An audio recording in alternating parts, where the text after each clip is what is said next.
আল্লাহ তুমি আমার গুনাহগার উম্মতকে বাঁচাও। বিশ্বনবী পাগলের মতো একবার হাউজে কাউসারে যাবেন, একবার সিরাতে যাবেন, একবার পুলসিরাতের দিকে, একবার হাউজে কাউসারের দিকে পাগলের মতো দৌড়াতে থাকবেন। তার কোনো গুনাহগার উম্মত যাতে জাহান্নামে ঢুকে না যায়, সেদিন কেউ সুপারিশ করতে পারবে না বিশ্বনবী ছাড়া। কিয়ামতের ময়দানে ওই বিভীষিকাময় সময়ে মুসিবতের কালে মানুষগুলো পাগল হয়ে বিশ্বনবীকে খুঁজতে আরম্ভ করবে। সবাই মিলে বিশ্বনবীর কাছে যেয়ে বলবে, ইয়া রাহমাতাল লিল আলামিন, ইয়া খাতামান নবীন, রাহমাতাল লিল আলামিন।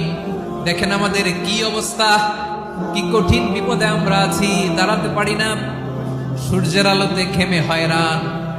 আজকে কেউ সুপারিশ করতে পারবে না। সব নবীরা অপারগতা স্বীকার করেছে, তারা বলেছে আপনি ছাড়া কেউ নাকি আল্লাহর সামনে দাঁড়াতে পারবেন না, আপনি একটু সুপারিশ করেন। বিশ্বনবী বলবেন, আসো আসো, আজকের দিনে আমি ছাড়া আল্লাহর সামনে কেউ দাঁড়াতে পারবে না।